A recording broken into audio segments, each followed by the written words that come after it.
couple people ask us about what our process is for milking our goats. We currently only have one goat that is in milk, so I'm going to show you how we do that. Right now we are hand milking just because using the milking machine for one goat is too much effort in my opinion. You end up washing so many things and spending more time washing the machine than I do hand milking. So I'm going to show you how we do that.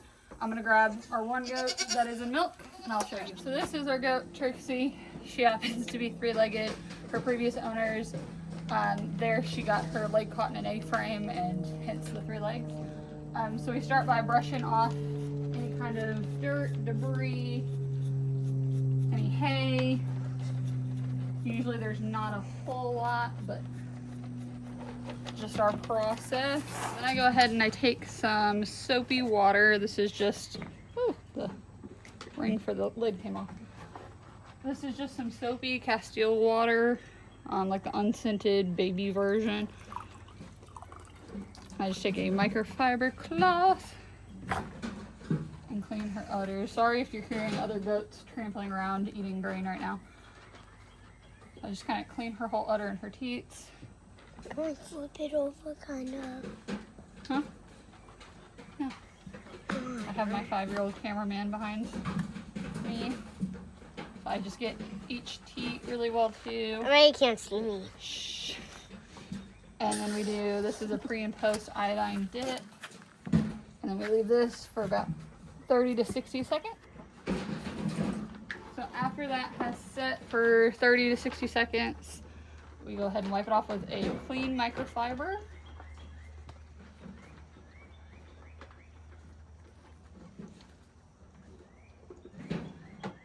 And then I get about 3 squirts of milk from each teat just to strip it.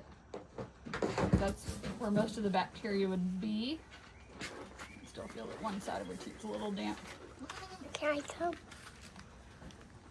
And I just put the towel down and then I just hand milk her into a bucket. Can I hand milk her? No, I know. I will say it's easier to milk her because she only has 3 legs, so you're not trying to get around the 4th leg. One day we will milk Sunny.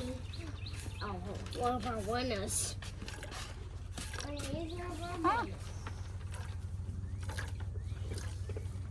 Oh, there's Sunny. I do a little udder massage,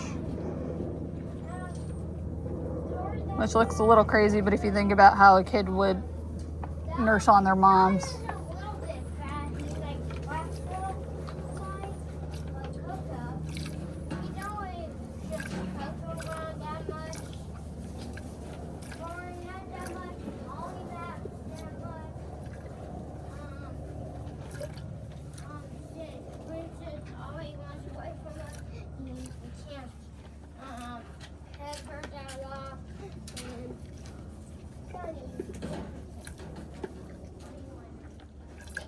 You see she starts slowing down more. You can see she's pretty much done at this point. Maybe a couple more drops. Nothing crazy.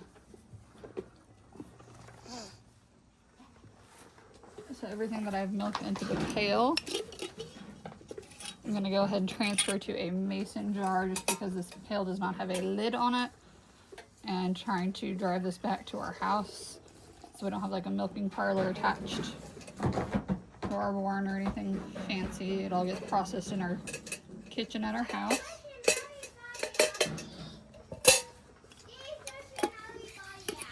So I put it into a mason jar and then it gets filtered when we get back to the house.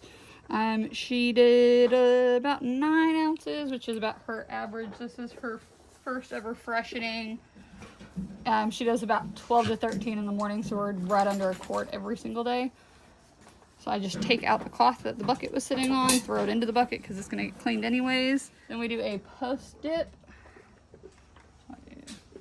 This just helps so that, because that orifice is open from us milking, it helps make sure no bacteria ends up back in her udder.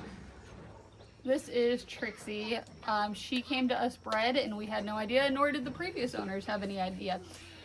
She ended up having a stillborn baby because no one knew that she was pregnant. So now she's in milk. We milk her twice a day for the simple fact of her baby isn't here. Normally we would separate the babies at night and just milk in the morning. But since she doesn't have her baby, we're milking her twice a day. We're getting about right under a quart of milk from her every day. It's her first freshening, so I don't expect a whole lot from her. We've done hand milking, we've done machine milking. She's handled both really well, especially since this is her first time ever being milked, and this is our first time ever milking a goat. God works in mysterious ways, because I think if I would have had to milk our entire herd right out of the gate, I would have been done for. So I think this was God's way of being like, here, you gotta try all this and figure out all the nuances of it, and then you'll have the rest of your goats and milk later. We have about half of our herd bred, and they should be kidding next month. Oh, she might be done with her grain. Are you done, love? So we'll have about 5 more goats in milk, including her, so 6 in total. Yeah. What do you think, Gracie? She's a very sweet girl. And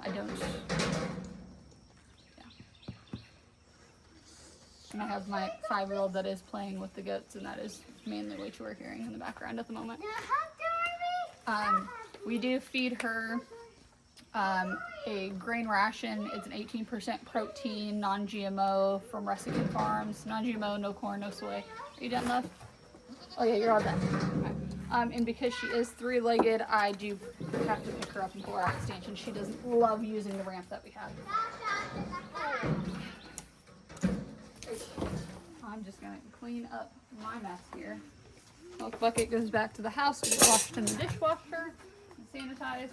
The leftover soapy water from cleaning her teeth, I just dump it on the milk stanchion to clean it off.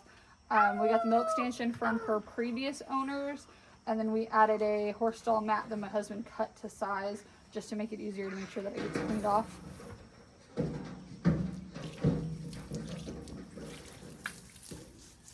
So then this is dry by the next time we do the next milking, but it's slightly cleaner. I mean, it's a barn, so you know. She gets fed an 18% protein dairy goat ration that's non-GMO, no corn, no soy from Resican Farms that we buy in bulk from another local farm. She also gets non-GMO alfalfa pellets and a couple tablespoons of black oil sunflower seeds. And that seems to be the thing that we have found that keeps her in best condition and helps her quantity of milk. Because we've tried a couple other things since she went into milk and haven't. This is the best we have found. We've tried like plain oats, we've tried multi-species feed that was a lower protein, and this just seems to be what works out better. They always have high quality hay available. Right now we have some perennial peanut hay, and then obviously they always have water. And then the rest of our girls do get grain twice a day when we're milking her. They get some of that same 18% dairy goat ration, just for the simple fact of most of our herd is pregnant at the moment, so they need some extra calories, some extra nutrients, some vitamins, and all of the things. Oh, they also have minerals and baking soda available at all times for them as well. We are by no means any sorts of experts in this at all. We've had goats since about October, November of 2025. We took over an entire goat herd from another local farm that was trying to downsize. And it has been trial by fire, to say the least. We've had a couple really good mentors, so that does help. But it's still, when you've never had a goat and then hop up to a significant amount of goats, it's definitely a learning curve. We're not new to livestock by any means, but we're definitely new to goats. So it's been interesting. Sorry, my 5-year-old is playing with said goats, so I'm trying to keep an eyeball on him. None of them would ever hurt him, but I also still always keep an eyeball on him. So if you have any questions, please leave them down below. We're pretty much an open book. Like I said, we're by no means an expert in any of this, but we are trying to teach others, hopefully from our mistakes, so that you don't make the same mistakes that we've made. And also, I've always said that we're going to share the good with the bad when it comes to our homestead / farm. Since this is first generation, we're learning a lot along the way. So, thanks for watching.